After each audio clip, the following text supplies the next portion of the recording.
20 tenaga kerja Indonesia tewas setelah kapal yang ditumpangi tenggelam di Selat Malaka, Malaysia. Sementara lebih dari 50 orang masih dicari.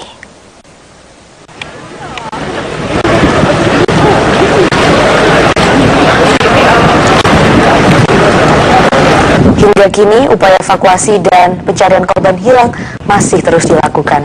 Perdana Menteri Malaysia, Datuk Seri Najib Razak, mengatakan Badan Penegakan Maritim Malaysia akan berupaya maksimal untuk mencari korban hilang.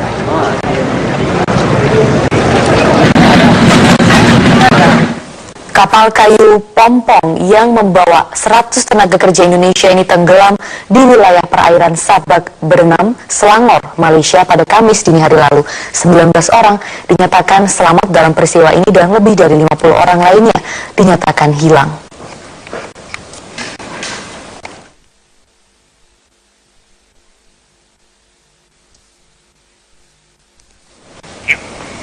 Salah seorang korban musibah kapal tenggelam di Selangor, Malaysia adalah warga Aceh Barat Daya bernama Andri. Keluarga korban mengetahui keberadaan Andri dari kerabat korban yang berada di Malaysia. Korban dipastikan ikut tenggelam setelah rekannya yang selamat menghubungi pihak keluarga di Melabuh, Aceh Barat. Kakak kandung korban yang menerima kabar tersebut memberikan sejumlah foto adiknya ke media dengan harapan adiknya dapat ditemukan oleh tim SAR.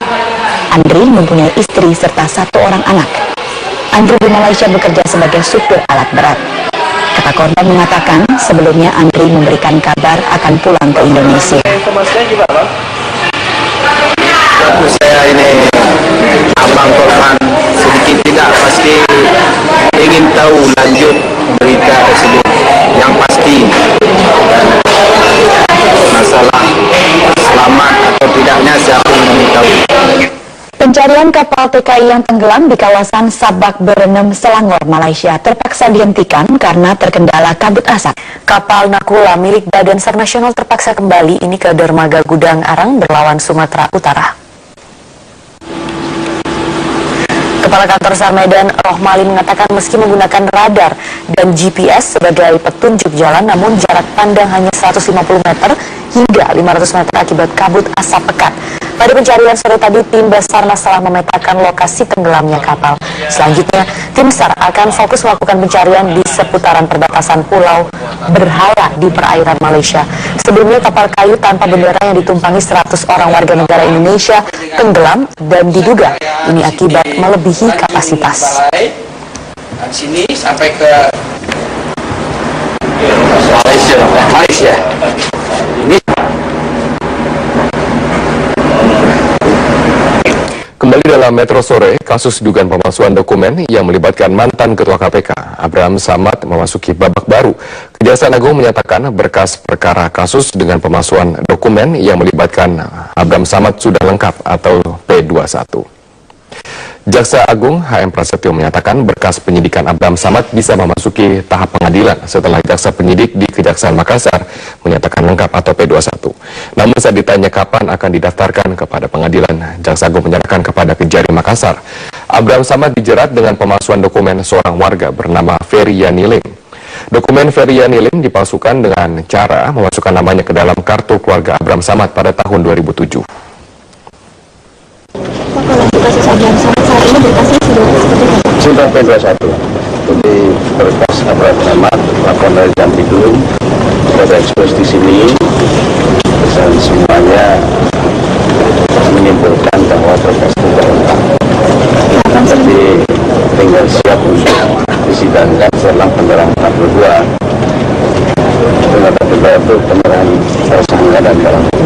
Terima kasih Anda kembali di Metro Kini. Pemirsa, Direktorat Tindak Pidana Narkoba Mabes Polri Kamis sore menyerahkan 29 warga negara asing asal Taiwan ke pihak imigrasi. Penyerahan tersebut merupakan tindak lanjut dari penggerbekan polisi terhadap sebuah rumah mewah di Bandung, Jawa Barat. Semula Direktorat Narkoba Mabes Polri mengamankan 32 WNA, namun setelah dilakukan pemeriksaan hanya 2 yang terbukti terlibat dalam kasus narkotika dan seorang lagi terjerat kasus cybercrime. Dalam kasus narkotika itu polisi menyita barang bukti sebanyak 2,5 kg sabu-sabu. Sisanya 29 WNA diserahkan kepada Dirjen Imigrasi Kemenkumham. Direktur Tindak Pidana Narkoba Mabes Polri Brigjen Pol Anjan Pramuka Putra mengatakan ke 29 WNA ini diketahui hanya melakukan pelanggaran keimigrasian.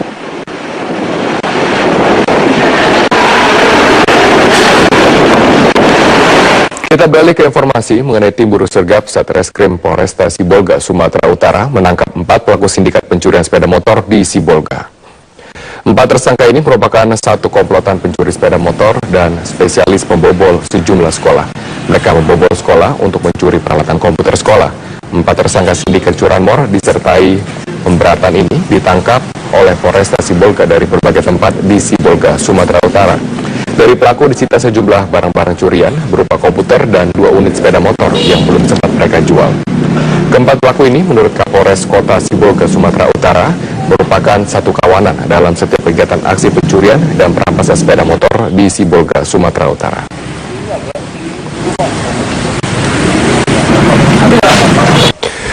Kelas di sekolah untuk anak-anak jalanan di Masjid Terminal atau Master Depok, Jawa Barat digusur oleh pihak pengembang Terminal Depok dan akibatnya kegiatan belajar mengajar ratusan siswa sekolah menjadi terganggu.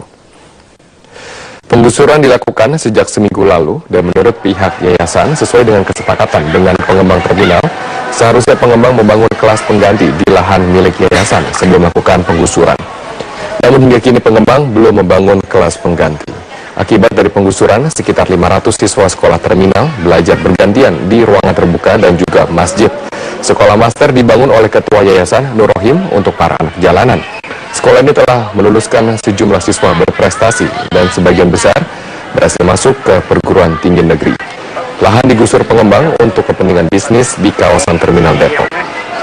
Sebelum ini direlokasi, sebelum ini dibongkar, mereka akan buatkan dulu kelasnya yang baru di lahan-lahan yayasan yang sudah resmi.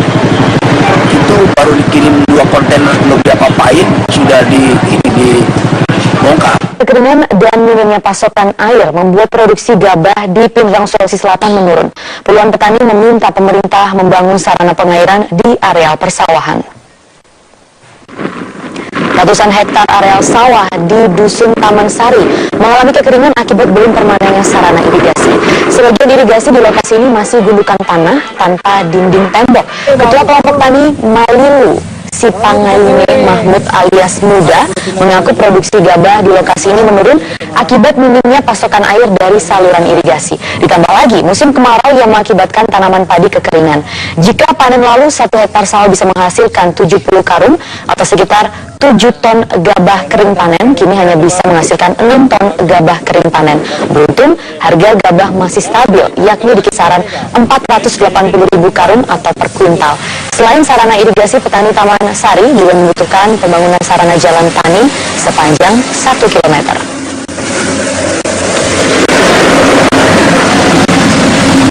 Susah pengairan pada sini, Pak? Susah pengairan karena panjang lokasi pengairan ini kurang lebih 1 hektar, 1 kilo. 1 kilo, tapi kemudian yang bagus itu berapa? Hanya berapa? Bagus cuma hanya berapa ini, hanya sekitar. Kita beralih ke Jawa Barat. Warga desa Pringkasa Pabuaran, Subang, Jawa Barat kecewa dengan beras raskin yang disalurkan kepada mereka karena beras yang diterima mereka sudah tidak layak untuk dikonsumsi. Menurut warga, beras yang mereka terima selain berkutu dan juga mengandung menir, beras tersebut juga harus ditebus dengan harga Rp2.000 per liter.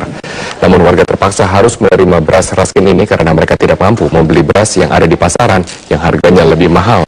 Saat ini warga hanya berharap kepada pemerintah agar segera mengganti beras raskin yang sudah tidak layak dikonsumsi.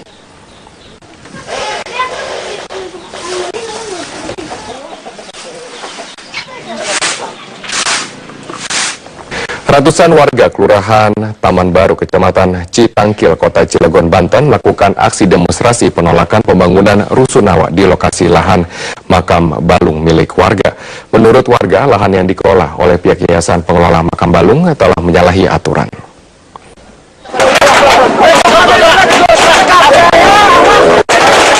Seperti inilah kericuan antara ratusan warga dengan petugas kepolisian yang berusaha menghentikan aksi warga merusak pagar bangunan rumah susun sewa atau rusunawa di Kelurahan Taman Baru, Kecamatan Citangkil, Kota Cilegon, Banten.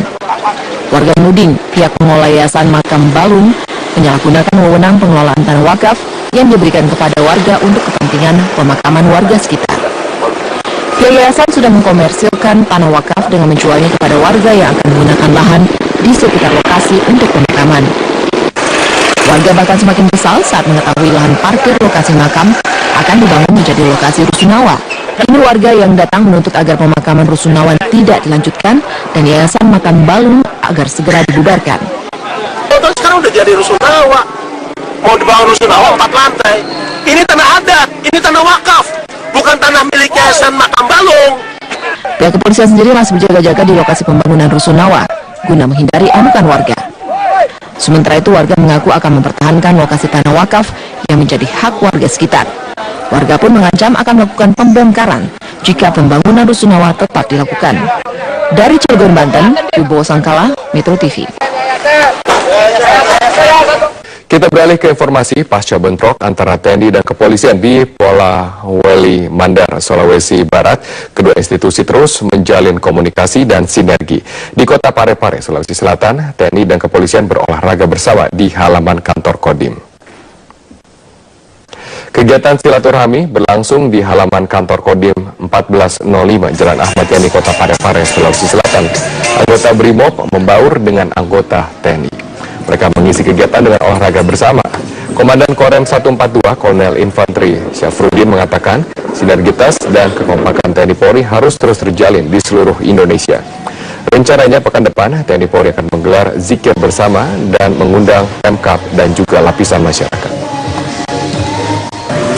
Silaturahmi, sinergitas, ya. Jadi jangan hanya di unsur pimpinan sinerginya bagus, tapi seluruh prajurit harus sinergi.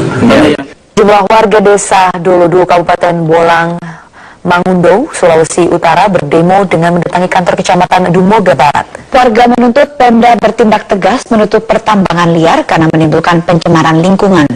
Sambil berjalan kaki dan membawa spanduk bertuliskan kecaman, sejumlah warga desa Dolodo, Kecamatan Dumoga Barat, Kabupaten Bolang, Mangundo, Sulawesi Utara mendatangi kantor kecamatan setempat.